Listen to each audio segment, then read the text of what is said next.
Gold trusted gold buyers తాకట్టులో ఉన్న బంగారాన్ని విడిపించి ఈ రోజు ఉన్న మార్కెట్ ధరకే కొనబడును. మరిన్ని వివరాలకు సంప్రదించండి 7771077720. విజయవాడ ఉత్సవ్ ప్రస్తుతం పొలిటికల్ హై డ్రామాగా మారింది. దీని గురించి మనతో మాట్లాడడానికి ఎంపీ కేసినేని చిన్ని మనతో ఉన్నారు. ఆయనతో మాట్లాడదాం. సార్, విజయవాడ ఉత్సవ్ ఎలా జరగబోతుంది? ఇవాళ మేమందరం కూడా విజయవాడ నగరవాసులు విజయవాడ ఉత్సవాన్ని ఘనంగా జరుపుకున్నాం. ఎందుకంటే విజయవాడ అంటే కనకదుర్గ అమ్మవారు, ఇంద్రకీలాద్రి మీద వెలిసిన అమ్మవారిని దేశ విదేశాల నుంచి భారీగా ఈ దసరా సమయంలో భక్తులు వచ్చి అమ్మవారిని కొలిసి విజయవాడ యొక్క ప్రతిష్ట అమ్మవారి వల్ల పెరుగుతూ ఉంది. ఈ పెరిగే క్రమంలో ప్రతిరోజు భక్తులు పెరుగుతున్న క్రమంలో మేము కూడా మైసూరు లేక దసరా ఉత్సవాలు ఎట్లా జరుగుతున్నాయి అదేవిధంగా విజయవాడలో కూడా ఒక ఉత్సవాలు జరగాలి. అప్పుడు దేశ విదేశాల్లో విజయవాడ పేరు కూడా మైసూరు ఉత్సవాలేగా మారుమోగుతుంది.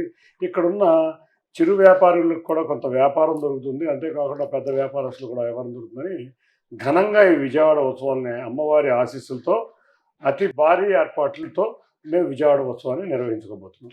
విజయవాడ ఉత్సవ్ పేరుతో టీడీపీ నేతలు 43 ఎకరాల భూమిని కాజేయబోతున్నారని వైసీపీ నేతలు అంటున్నారు. దీని గురించి ఏమంటారు? అంటే 56 రోజుల్లో 45 లక్షలు ఇస్తున్నాం.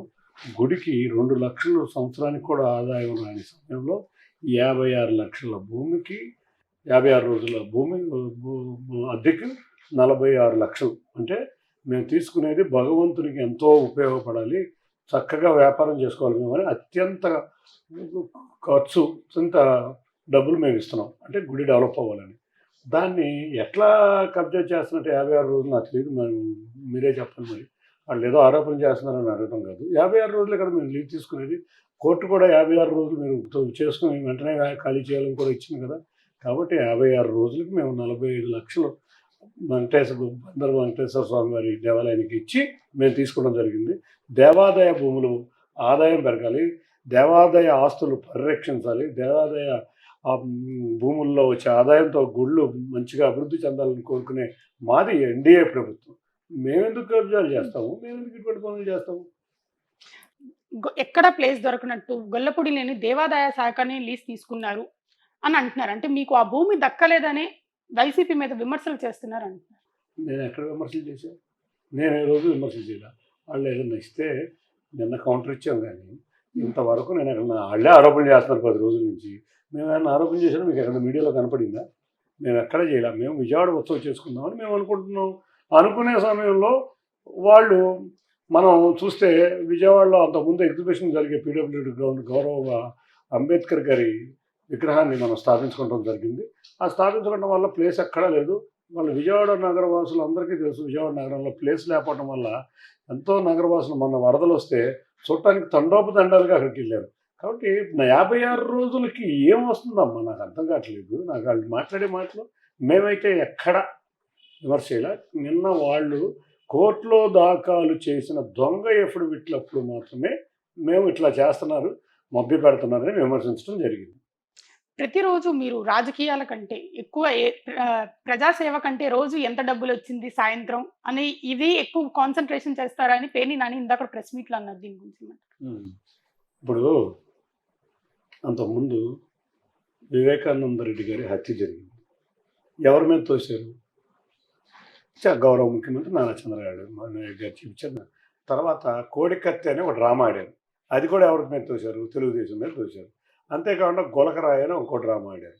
అది ఎవరి మీద తోశారు? అది కూడా తెలుగుదేశం నాయకులు చేశారని చేశారు. అట్లాగే మొన్న హెలికాప్టర్ డ్రామా.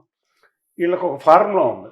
ఈ ఫార్ములా ఏంటంటే వీళ్ళందరూ ఆలీబాబా 40 దొంగలు అన్నట్టు జగన్ బాబా 40 దొంగలు. ఈ జగన్ బాబా 40 దొంగలు 40 కాదు ఎంతమంది ఉన్నారు. ఈ దొంగలందరూ కూడా ఏం చేస్తారంటే రాష్ట్రంలో ఉన్న సంపదని దోచుకుంటాం, అంతేకాకుండా రాష్ట్రంలో ఉన్న ఖనిజాలను దోచుకుంటాం, మట్టి దోచుకుంటాం, మళ్ళీ ఇసుక దోచుకుంటాం, బూడిద దోచుకుంటాం, అన్నిటికన్నా ముఖ్యంగా లెక్కర్ దోచుకుంటాం. ఇటువంటి కార్యక్రమాలు చేసి ఎక్కడ దాస్తారు డబ్బులు? తీసుకెళ్ళి సౌత్ ఆఫ్రికాలో దుబాయ్లో చేస్తారు. ఏమంటారు? ఎదుటోడు చేశాడని చెప్పి మొన్నట్టుగా అయితే మా మీద మళ్ళీ ఒక డ్రామా ఆడారో, ఇది ఒక డ్రామా. వీళ్ళు దాచిన డబ్బులు ఇవన్నీ కూడా కోర్టు కేసులు చివరి స్టేజ్కి వచ్చేసింది. అందులో మీరు చూస్తే ఇసుక మీద విజిలెన్స్ ఎంక్వైరీ, ఫైనల్ మట్టి మీద వచ్చింది విజిలెన్స్ ఎంక్వైరీ, లెక్కర్ మీద వచ్చింది, డబ్బులు ఎక్కడెక్కడ దాచారో వచ్చింది. అట్లాగే వీళ్ళు చేసిన హత్యల్ని చంద్రబాబు నాయుడు గారి మీద ఏ విధంగా రుద్దారో ఇటువంటి రుద్దే కార్యక్రమం వాళ్ళది. రోజు డబ్బులు లెక్కేసుకుంది ఎవరో ప్రజలకు తెలుసు. కట్టల నోట్లు దొరికింది ఎక్కడో ప్రజలకు తెలుసు. ఎక్కడెక్కడ వీడియోలోకి ఏందో తెలుసు. అది ఎక్కడ కాబట్టి ఇవన్నిటినీ మభ్యపరచడానికి కొత్త అవతారం ఎత్తుతారు వీళ్ళు. ఎప్పటికప్పుడు కొత్త అవతారం. ఇది ప్రజలు గమనించారు కాబట్టి, చీకొట్టారు కాబట్టి 11 ఎమ్మెల్యే సీట్లు. అంతేకాకుండా మొన్న ఈ మధ్య మేము అధికారంలోకి వచ్చినాక ప్రజలు ఇంకా అర్థం చేసుకుని ఆఖరికి పులివెందుల్లో కూడా డిపాజిట్ రాలా ఈ జగన్ బాబా దొంగలకి. కాబట్టి దొంగ అని అరవటం వీళ్ళకి అలవాటు. డ్రామాలు చేయటం మేము గతం చెప్పాను మీకు. ఇవన్నీ కూడా నిజాలు ఏ విధంగా ఎదుటోడి మీద నెట్టాలు చూసారో ఇదే విధంగా ఒక మనీ కౌంటర్లు, క్యాష్ కౌంటర్లు అన్నీ ఎక్కడ జరిగినాయి? మద్యం షాపుల్లో క్యాష్ జరిగింది. మనీ మిషన్లు కొన్నారు. ఈ దొంగలందరూ కలిసి పంచుకుంటున్నారు కాబట్టి అంటారు. అసలు పేరు నాని గురించి చెప్పాలంటే ఇంతకన్నా హీనమైన చరిత్ర ఎవరికి ఉండదు. పేదలకి ఉన్న బియ్యం మేము అధికారంలో రాగానే ఒక లెటర్ రాశాడు. నా గోడౌన్లో బియ్యం నేను అమ్మేసుకున్నాను, నా భార్య పేరు మీద గోడౌన్లో. అంటే మేము పట్టుకున్న వెంటనే ఈయన గుర్తొచ్చినట్టుంది. అంతకుముందు ఎప్పుడు రాశాడా? మేము అధికారంలోకి వచ్చిన 2వ నెలలోనే పేదల బియ్యం కూడా అమ్ముకున్న వ్యక్తి, పేదల భోజనం చేసే బియ్యాన్ని అమ్ముకున్న బందిపోటు మా గురించి మాట్లాడతాడు. 2007 నుంచి భూ కబ్జాలు పాల్పడి దేవాదాయ శాఖ భూమిని ఆక్రమించుకున్న ఈ పేరుని నాని నిన్న మొన్న పేపర్లో రోజు పడుతుంటే దాన్ని డైవర్ట్ చేయడానికి మళ్ళీ ఒక డ్రామా ఆడతాడా? ఎంట్రుకలు పీకలేవని నన్ను అన్నాడు. మరి ఎందుకు పారిపోయిన దాక్కుంటున్నారా మీరు అందరూ? ఎందుకు కోర్టులు కేసులు ఇవన్నీ ప్రూవ్ అవుతాయి, ఏమీ వదిలిపెట్టం. రెండోది, నేను చెప్తున్నా, నువ్వు నా కనపడని వెంట్రుకలు కూడా పీకలేవు. పొద్దున్న మీ తమ్ముడు కిషోర్ని అడ్డు పెట్టుకొని మీరు చెయ్యని దందా లేదంటున్నారు. దీని గురించి ఏమంటారు? మా తమ్ముడు కిషోర్ అని ఎవరు లేరు. ఫస్ట్ పాయింట్, ఆయనకైనా మట్టి భ్రమించుంటుంది. మా తమ్ముడు కిషోర్ అనేవాడు లేడు. ఈయనకి సినిటోఫోగ్రఫీగా మంత్రిగా మనం చూసాం. 2.5 సంవత్సరాలు చేశాడు. కంచం మంచం అన్నీ సినిమా ఆఫీసుల్లోనే. కంచం మేట్లు మంచం మేట్లు అన్నీ సినీ ఆఫీసులోనే. అది హైదరాబాద్లో ఉన్న ప్రతి సినిమా ఇండస్ట్రీలో ప్రతి ఒక్కరికి తెలుసు. కంచం మేట్లో వచ్చిన డబ్బులు, మరి మంచం మేట్లు అంటే మీరు ఇది కనుక్కోవాలి. కంచం మేట్లో వచ్చిన డబ్బులు వాళ్ళ నాయకుడికి గజ దొంగకి అందలేదని ఆ రోజు ఈ గజ దొంగ ఈ బందిపోటుని 2.5 సంవత్సరాల్లో పీకి అవసరం పడేసాడు. నువ్వు అన్ఫిట్ ఫర్ ఒక మంత్రి అని. నీ నాయకుడికి నమ్మకం లేదు, నీ గజ దొంగకే నమ్మకం లేదు, నువ్వు నా గురించి మాట్లాడేది ఏంటా? నువ్వు ముందు నీ కంచం మేట్లు మంచం మేట్లు అందరికీ తెలుసు, అది ప్రూవ్ చేసుకో. రెండోది, నేను ఎక్కడ చేస్తున్నామో నీకు దమ్ము ధైర్యం ఉంటే నిరూపిస్తూ. నేను రాజకీయాల్లో ఉండను. సిగ్గులే గలవాడు అయితే నువ్వు రాజకీయాల్లో తప్పుగా నిరూపించలేకపోతే. మీ పార్లమెంట్ పరిధిలో ఉన్న ఏ ఎమ్మెల్యేకు మీకు పడట్లేదని గట్టిగా ఒక ప్రచారం నడుస్తుంది. దీని గురించి ఏమంటారు? మీరు ఇందాక నుంచి మా ఆఫీస్లోనే ఉన్నారుగా, ఎంతమంది ఎమ్మెల్యేలు వచ్చారు? ప్రతిరోజు మీరు నాకు కార్యక్రమాలు చూస్తున్నారు. మొన్న ఒక రోజు అక్కడ మేము మీటింగ్ పెట్టాం, ఎంతమంది ఎమ్మెల్యేలు వచ్చారు? నిన్న మేము స్వర్ణ ప్యాలెస్లో మీటింగ్ పెట్టాం, ఎంతమంది ఎమ్మెల్యేలు వచ్చారు? అంటే అన్నీ దొంగ ప్రచారాలు మీరే చూస్తున్నారుగా, మీడియాలో ప్రజలు చూస్తున్నారుగా, ప్రజలు గమనిస్తున్నారుగా. రోజు మేము అందరం ఎమ్మెల్యేలు కలిసి ఈ కార్యక్రమాన్ని చేయడం. ఇక్కడ మీరు ఇందాకే చూశారు ఎంతమంది ఎమ్మెల్యేలు నా ఆఫీస్కి వచ్చారు. నేను వాళ్ళ ఆఫీసులకు ఎన్నిసార్లు వెళ్ళా. మొన్న నందిగాంలో ఆ హాస్పిటల్ ఓపెన్ చేసి నిరంతరం వెళ్తున్నాం. జగ్గేపేట మేమందరం వెళ్ళి, మేము సౌమ్య గారు తాతయ్య గారు అందరం కలిసి వెళ్ళి ఒక మోటార్ బాగు చేయడానికి నా ఎంపీ నిధుల నుంచి వాళ్ళు ఇచ్చారు. అట్లా అందరూ ఎమ్మెల్యేలు మేము రోజు కృష్ణరాజు గారిని మేము కలిసి ఉంటాం. రోజు గద్దె రామ్మోహన్ రావు ప్రతి కార్యక్రమంలో ఉంటా. ఎందుకు లేనిపోయిన డ్రామాలన్నీ ఆడుతూ డ్రామా కింగ్, నీ డ్రామాలన్నీ ఆపు. మేము బాగోపోతే బాగుండము, నాకు సీట్ ఇప్పిస్తారో లేదో మా ఎమ్మెల్యేలు నన్ను నెత్తిని పెట్టుకుని మేమందరం కలిసికట్టుగా బ్రహ్మాండంగా తిరుగుతున్నాం. అది చూసి ఇంకో మళ్ళీ ఈ సైకోలకి ఏమవుద్దంటే, ఎవరో అందరూ కలిసి ఉంటే వాళ్ళకి కడుపు మంట మొదలవుద్ది. కాబట్టి ఈనో వేసుకుని ప్రెస్ మీట్లకు వచ్చి ఇటువంటి దొంగ కబుర్లని చెబుతుంటారు. అంటే మీరు ఎమ్మెల్యేలు ఎన్నికల కోసం మీరు ఎమ్మెల్యేల మీద ఖర్చు పెట్టిన డబ్బులంతా ఇప్పుడు సంపాదించుకుంటున్నారు. మీరు ఒక రాజకీయ నాయకుడు కంటే ఒక బిజినెస్ 13 నెలల్లో నాకు మీద ఉన్న ఆరోపణ వాళ్ళ నిరూపించమనే కోరుతున్నా. చేయకుండా సొల్లు కబుర్లు చెప్పే వాళ్ళ గురించి అడగొద్దు. ఇవాళ మేము విజయవాడ ఉత్సవం చేసుకోబోతున్నాం. ఇటువంటి దరిద్రులే రాష్ట్రాన్ని సర్వనాశనం చేశారు. ఇవాళ ఇక్కడ ఇంకొక సైకో ఉన్నాడు. ఈ సైకో చేసిన విశేషాలు వీటిలో చాలా ఉన్నాయి. డబ్బులు సంపాదించుకునడానికి మేము రాజకీయాలకు రావాల్సిన అవసరం లేదు. నేను హైదరాబాద్లో ఉంటే దీనికి అసలు నాకు వచ్చే సంపాదన వేరే విధంగా బోల్డంత ఉంటుంది వ్యాపారం. కానీ అన్నీ వదులుకుని నేను రాజకీయాల్లోకి వచ్చింది నా ఊరు విజయవాడ. నా ఊరిని బాగు చేయాలి. నేను గౌరవ ముఖ్యమంత్రి చంద్రబాబు నాయుడు గారు భారీగా రాష్ట్రం ఇబ్బంది పడింది ఇళ్ళ రూపాయల్లో.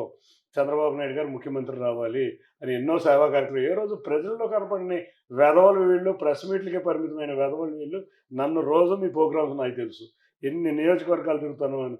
మొన్న ఈ మధ్య కూడా వీళ్ళు మేమేదో ప్రజల వద్దకు వెళ్దామని చంద్రబాబు నాయుడు గారు ఆర్డర్ ఇవ్వగానే మేమందరం రెడీ అయితే మేము కూడా వచ్చామన్నారు. ఒక్కడు కనపడ్డారా? మేము ప్రతి ఇంటింటికి తిరిగాం, ఒక్కళ్ళు కనపడటం కూడా జరగల. అందుకే వీళ్ళ ప్రజలు అంత దారుణమైన ఓటమి గురి చేశారు. ఏపీ లిక్కర్ స్కామ్ లో ప్రస్తుతం ఈడీ ఎంటర్ అయింది. ఫ్యూచర్ పరిణామాలు ఎలా ఉంటాయి అనుకుంటున్నారు? తప్పకుండా బిగ్ బాసులు, గజ దొంగలు వీళ్ళందరూ షేర్ హోల్డర్లు. వీళ్ళ షేర్ హోల్డర్లందరినీ ఈడీ బయట పెట్టబోతుంది. తప్పకుండా మీరందరూ కటకటాలు చూడబోతున్నారు. Delhi liquor scam ఎంతదమ్మా? 100 కోట్లు. ఇవాళ ఈ లిక్కర్ స్కాము డీలర్స్ దగ్గరే 3600 కోట్లు. ఇవాళ షాపుల్లో క్యాష్ ట్రాన్సాక్షన్ చేశారు. కౌంటింగ్ మిషన్లు ఏర్పాటు చేశారు కదా. పేరు నాని ఆధ్వర్యంలో బందర్లో, ఇక్కడ ఉన్న అవినాష్ ఆధ్వర్యంలో ఇక్కడ అందరూ పేరుని కౌంటింగ్ మిషన్లు ఏర్పాటు చేశారు. కౌంటింగ్ మిషన్లు ఇబ్బంది లేకుండా ఇప్పుడు వాళ్ళ ఇబ్బంది ఏంటంటే ఇప్పుడు ఆ కౌంటింగ్ మిషన్లు అన్ని గోడౌన్లో పడేసుకున్నాం, ఇబ్బంది వచ్చిందనే ఈ వ్యాఖ్యలు. ఫైనల్గా విజయవాడ ఉత్సవ్ గురించి విజయవాడ ప్రజలకు ఏం చెప్పాలనుకుంటున్నారు? ప్రజలందరూ గమనించాలి. ఇవాళ మనం దసరా అమ్మవారి ఆశీస్సులతో ప్రతిరోజు దసరా సందర్భంగా ఎంతోమంది వ్యక్తులు మన విజయవాడ నగరానికి వచ్చి అమ్మవారిని దర్శించుకుంటూ ఉంటారు. ఆ వ్యక్తులందరినీ కూడా మనం గౌరవించుకోవాలి. వాళ్ళని మనం అతిథుల్లాగా ట్రీట్ చేసుకోవాలి. వాళ్ళు రేపు రాబోయే సమయంలో ప్రతి వ్యక్తులందరూ కూడా 2 రోజులు దసరా సందర్భంగా విజయవాడ వచ్చి మన ఆతిథ్యాన్ని తీసుకుని విజయవాడ నగరం విశిష్టతని అందరికీ తెలిసే విధంగా చేయాలి. అంతేకాకుండా మనందరం కూడా విజయవాడ ఉత్సవాన్ని, దసరా ఉత్సవాలలో ఉన్న సందర్భంగా జరిగే విజయవాడ ఉత్సవాన్ని కూడా విజయవంతం చేద్దాం. ఎక్కడో మైసూరులో బ్రహ్మాండమైన దసరా ఉత్సవం చేస్తున్నారు, మనం ఎందుకు చేయలేము అనే పట్టుదలతో మనం అందరం చేద్దాం. మనది విజయవాడ ఒక కళల రాజధాని, ఒక సాంస్కృతిక రాజధాని, ఒక కళాకారుని సత్కరించుకునే రాజధాని, ఒక సినిమా రాజధాని, ఒక ప్రెస్కు రాజధానిగా ఉండే ఒక ఆటోమొబైల్ రాజధానిగా ఉండే ఈ విజయవాడ నగరంలో మనం కళాకారులను గౌరవించుకుందాం, కళలను పోషిద్దాం. అంతేకాకుండా మన చిరు వ్యాపారులు కాంచి అందరు వ్యాపారులు కూడా ఈ ఉత్సవంలో వచ్చే వారి భక్తులతో మనందరం విజయవాడ వ్యాపార వర్గులందరినీ కూడా ఒకటే చెప్పాం, డిస్కౌంట్లు ఇవ్వండి, వచ్చే భక్తులందరికీ డిస్కౌంట్లు ఇవ్వండి. విజయవాడ ఉత్సవ సందర్భంగా వాళ్ళ వ్యాపారం బాగుంటుందని చెప్పాం. వాళ్ళు కూడా అందరూ అంగీకరించారు. ఎక్కడికక్కడ ప్రజలందరూ చాలా గొప్పగా రియాక్ట్ అవుతున్నారు. తెలుగులో న్యూస్ కి ఫాస్టెస్ట్ యాప్ ఇప్పుడు టోటల్లీ న్యూ అవతార్లో జస్ట్ 5 సెకండ్స్ లో కంప్లీట్ న్యూస్. సోషల్ మీడియాలో ట్రెండ్స్ కి one stop solution. Live TV app voice search option తో ఇప్పుడే డౌన్లోడ్ చేయండి లేదా అప్డేట్ అయిపోండి. యాప్ లింక్ డిస్క్రిప్షన్ లో ఉంది.